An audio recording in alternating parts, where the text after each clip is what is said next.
Allez, c'est reparti, me revoilà au Mans. On est vendredi 22 novembre 2024. Et je fais les choses bien mieux qu'à une certaine époque. J'arrive la veille. Voilà, comme ça je vais pouvoir passer une bonne nuit et être totalement opérationnel demain. Mais quelle n'est pas ma surprise, puisqu'il y a eu un petit épisode neigeux, mais là, globalement ça a fondu un peu partout, mais pas là. Tout ce qu'on voit sur la pelouse, c'est de la neige. Et il a neigé la veille, donc si ça n'a pas fondu, ça vous donne une petite idée de la température ambiante. En plus, il y a un vent, parce qu'il y a une tempête, après la neige, il y a une tempête là sur la France. Donc ça va être un peu sport. Le lendemain matin, les conditions sont bonnes, la route pour aller au circuit est plutôt sèche. Bon, il fait un froid de canard, mais les choses s'annoncent bien. Je retrouve, là on est dans les paddocks, je retrouve mon pote Jean-Luc qui est venu avec son Alpine, qui lui ne fait pas les choses à moitié, il s'est carrément pris un box pour ses petites affaires, ses pneus de rechange, le gars s'organise, et c'est vrai qu'il a une approche totalement différente de moi, lui c'est vraiment limite scientifique ses roulages, j'admire son abnégation. Allez, c'est parti pour une journée de plaisir dingue avec cette 296. Elle fonctionne à merveille, elle est incroyablement puissante. Et là, on est parti pour un roulage, début de matinée. Donc comme je disais, j'ai mon pote Jean-Luc qui est là avec son Alpine. Donc il est parti un petit peu devant moi et là je le rattrape et je vais rouler un petit peu derrière lui pour voir si comment il a progressé. S'il a progressé, ça je n'ai aucun doute, mais c'est un gars qui est plutôt soft dans sa conduite et justement il aime progresser, il aime aller chercher le chrono. Donc on est vraiment, c'est l'antithèse de mon approche, mais c'est intéressant de voir, il est beaucoup plus agressif dans sa conduite, pas agressif, peut-être incisif. Bref, donc voilà, je roule un petit peu derrière lui, mais mes travers vont me rattraper vite, puisque déjà devant il y avait une BM là qui tournait vraiment très très fort, la BM blanche, mais surtout là je vois une Turbo S, qu'on va voir tout de suite, voilà, à gauche, et bon, là je laisse mon Jean-Luc et je cours après la Turbo S, mais bon, c'était avec cette 296, c'est tellement puissant que voilà, pour chercher des voitures qui peuvent rivaliser, même si une Turbo S est quand même une référence, là ça n'a pas duré plus de quelques secondes. Bon, là je voudrais vous montrer, j'étais au Mans il y a 3 semaines avec l'AMG GT et je voudrais vous montrer, voilà, on est à 224 bouts de ligne droite des stands. Le delta de puissance entre la 296 et l'AMG GTR, qui est pourtant reprog à 640 chevaux, mais voilà, on a quasiment 200 chevaux de différence, avec l'hybride en plus sur la Ferrari, ça change tout. Là on voit Chemin aux Bœufs qui est donc la grande ligne droite du circuit, hormis la ligne droite des stands. Là on va voir à combien on arrive et je crois bien que sur celle-ci on est à 259 au moment du freinage, ce qui est waouh. Et je vais vous montrer juste maintenant la même accélération avec la MG GTR. Voilà, donc là, le double droite et le chemin aux bœufs, la grande ligne droite du circuit. Je ne suis pas gêné du tout par la BM, donc là, je suis pied dedans. Et on voit donc 215, 221, 226, 227. Voilà, 227 vitesse max.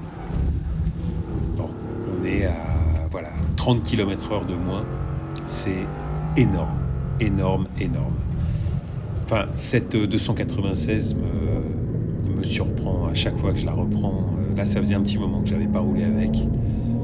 Mais vraiment, à chaque accélération, chaque passager que j'emmène, bon là c'est toujours mon Jean-Luc que je laisse un petit peu derrière, mais le delta de puissance est tel que... on ne peut pas rouler ensemble en fait. Voilà, toujours est-il que cette 296 continue de me mettre des claques. Les lignes droites, chaque virage vous saute à la gueule, Les lignes droites n'ont plus du tout la même physionomie qu'avec la M4 ou la MG GTR. C'est vraiment autre chose.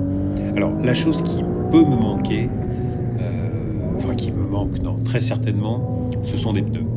Là je suis en 4S, qui commence en plus à avoir pas mal de roulage, et en termes d'efficacité dans les courbes, je sens bien que la limite est vite atteinte. Bon là voilà, on prend 257 et encore il y a du monde qui vient, je fais gaffe et j'essaie toujours de garder une marge de sécu pour ne pas me mettre en danger, ni moi ni les autres, et ne pas abîmer cette sublime auto. Donc je disais les pneus, voilà. Je crois que c'est vraiment la seule chose que je pourrais vraiment upgrader, mais la polyvalence des 4S, alors au prix d'une efficacité moindre certes, mais la polyvalence et surtout l'endurance de ces pneus fait que je ne suis même pas sûr que je passerai sur autre chose, même si je pourrais certainement gagner en efficacité, mais ça n'entame à aucun moment le plaisir que j'ai de conduire cette voiture de manière très dynamique.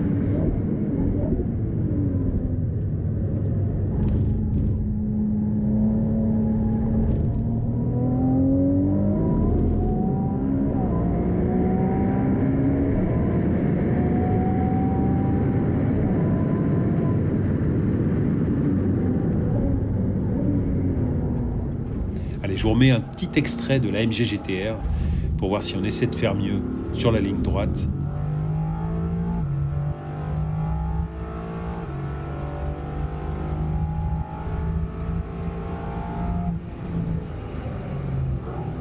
Voilà, on est 228, on est toujours 30 km/h en dessous de la 296. Enfin, c'est tout ça pour vraiment vous montrer que cette voiture est totalement hors norme.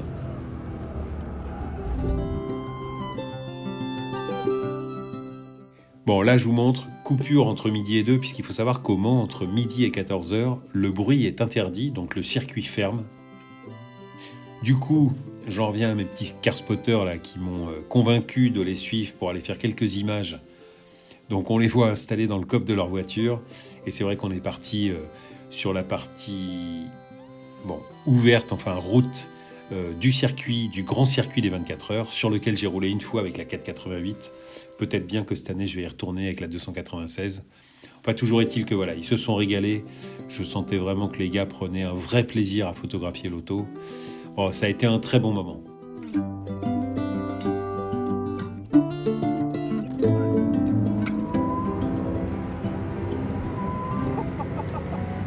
Allez, 14h, c'est reparti.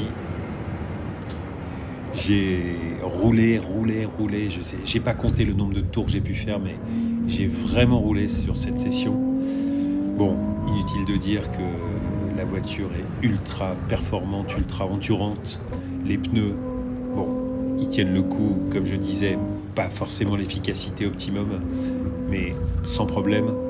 Les freins, toujours les carbones céramiques, que je n'ai toujours pas remplacés, et les plaquettes tiennent le coup. Et je peux vous dire que je ne suis pas avare au freinage, vu les vitesses de pointe que je prends. Quand je monte sur les freins au chemin au bœuf, c'est waouh. Donc voilà, roulage l'après-midi, on a continué à aller chercher des top speed. Là, je cours après, je crois aujourd'hui, la plus belle auto du marché des voitures qui sont homologuées mais qui vont sur la piste. Et je dis la 992 GT3 RS, qui est vraiment, au-delà d'être belle, elle est impressionnante. Quand on est à côté, c'est vraiment autre chose. La 296 est une voiture que j'adore, que je trouve sublimement dessinée, mais elle n'est, en tout cas à mon sens, pas impressionnante. La 992 GT3 RS, elle, quand on est à côté, il se passe un truc. Voilà, donc ma target, c'est la 992 GT3 RS qui est là, en plus dans une configuration sublime, des jantes, je crois, dorées, ou en tout cas bronze, un peu plus bronze encore que les jantes de la 296, un gris sublime, canon de fusil, ou je sais pas quel est le nom exact, et puis voilà, c'était le rôle monumental, cette gueule, c'est vraiment une voiture posée.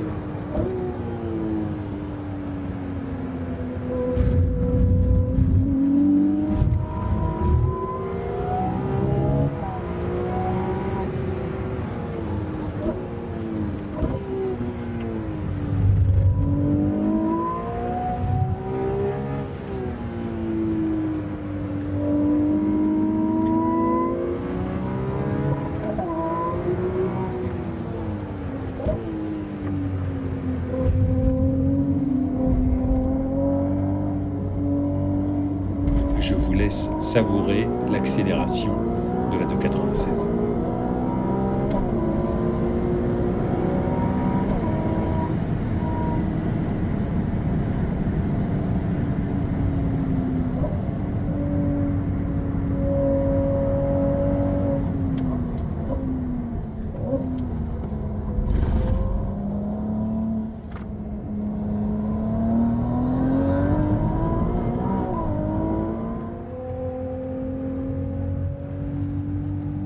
Bon alors, après avoir couru après la 992, j'aperçois au loin une 991, GT3 RS toujours. Et on dira ce qu'on veut, on peut sortir des Ferrari à 800, à 1000 chevaux. La reine, la référence absolue sur piste reste quand même la GT3 RS. Et à chaque fois que j'en vois une, c'est vrai que mon sang ne fait qu'un tour et je me dis, mais oui, maintenant je ne peux pas la laisser partir. Il faut que je la targete et que je lui cours après. Donc là, je vois cette 991, donc la génération précédente de celle que l'on vient de laisser sur la ligne droite des stands. Et c'est vrai que c'est une auto qui est sublime aussi. Alors, bon, je suis pas sûr que le gars voulait vraiment en découdre. Mais bon, ça fait toujours plaisir d'aller courir après une GT3 RS. Et alors là, j'ai rencontré Michael avec sa SF90. On a pas mal échangé, on a bien discuté, c'était vraiment agréable, un bon échange. Et on se dit, bah écoute, on va quand même aller sur un petit plaisir et se courir après. Donc nous voilà partis. Alors il me laisse la politesse de passer devant. Bon, j'aurais bien voulu lui courir après, mais il me dit, écoute, on va commencer, tu pars devant, je te suis. Et malheureusement, on n'a pu faire que 2 tours et demi. Puisqu'il a crevé au début du 3e tour. Mais c'est vrai que sur les 2 premiers tours, on était plutôt bien et il me disait qu'on était égal, en fait, quasiment égal à l'accélération. Mais ça, c'est quelque chose qu'on sait, que la SF90, bien que faisant 1000 chevaux, c'est l'épaisseur du trait qui la sépare de la 296. Bon, alors, j'ai quand même appris quelque chose, c'est que le système de gonflage de secours sur les Ferrari ne fonctionne pas. On a fini par trouver une mèche comme à l'époque, et ça a très bien fait le job, mais le système là, de gonflage avec la mousse, le machin, zéro.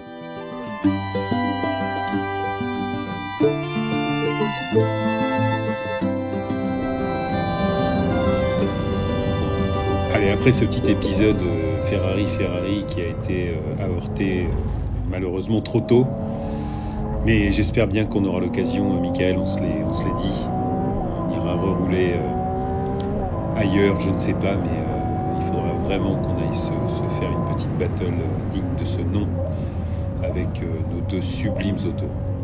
Voilà, donc j'ai continué à chasser de la Porsche. De toute façon, sur un circuit, il y a quoi ? Il y a de la Porsche, de la BM, et puis quelques voitures un peu perdues.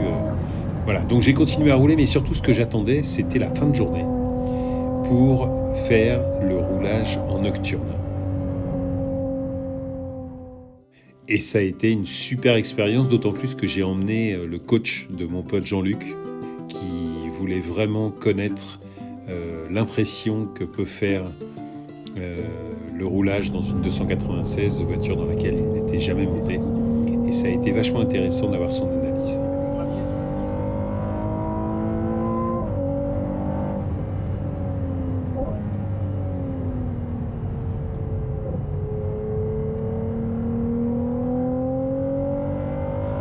Alors je dois dire que le roulage de nuit, c'est magique.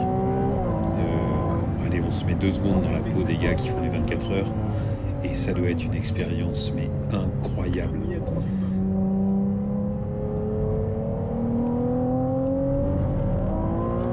Là, on va faire la première accélération, donc avec la coach de mon pote Jean-Luc, et il va avoir la réflexion.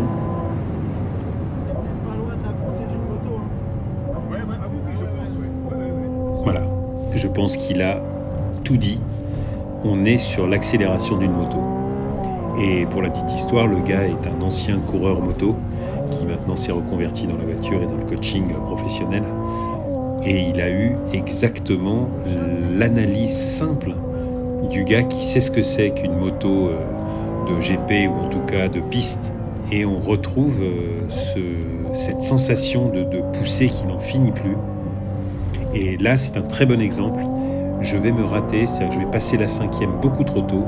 Et pour montrer comme cette voiture est incroyable, on atteint quand même les 250 km/h en bout de ligne droite des stands, de nuit, sous la pluie. Alors, pluie légère, mais le circuit commence à être bien humide. Alors, c'est là où les pneus 4S, qui dans la journée n'étaient pas forcément optimum, là, me permettent de continuer de rouler plutôt détendu.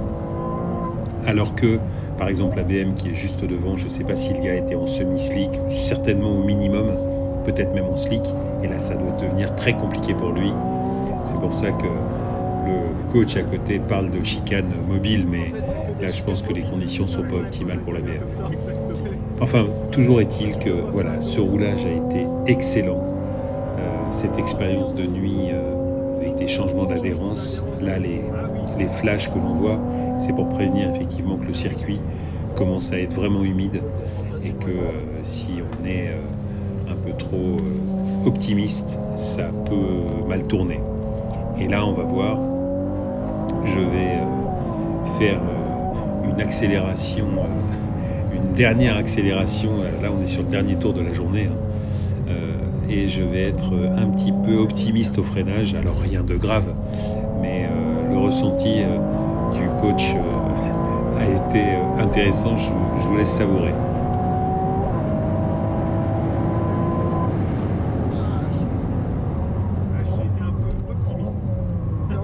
Tu vas freiner, tu freines tard. J'ai été un peu optimiste. Ça me rassure, il y a quand même des limites sur la voiture. Allez, fin de session, fin de journée. Je continue à savourer toutes ces belles autos et toutes les sensations dingues qu'elles apportent. Je savoure ma chance de pouvoir continuer à explorer ce que toutes ces mécaniques sublimes peuvent offrir. Allez, je vous dis à très bientôt.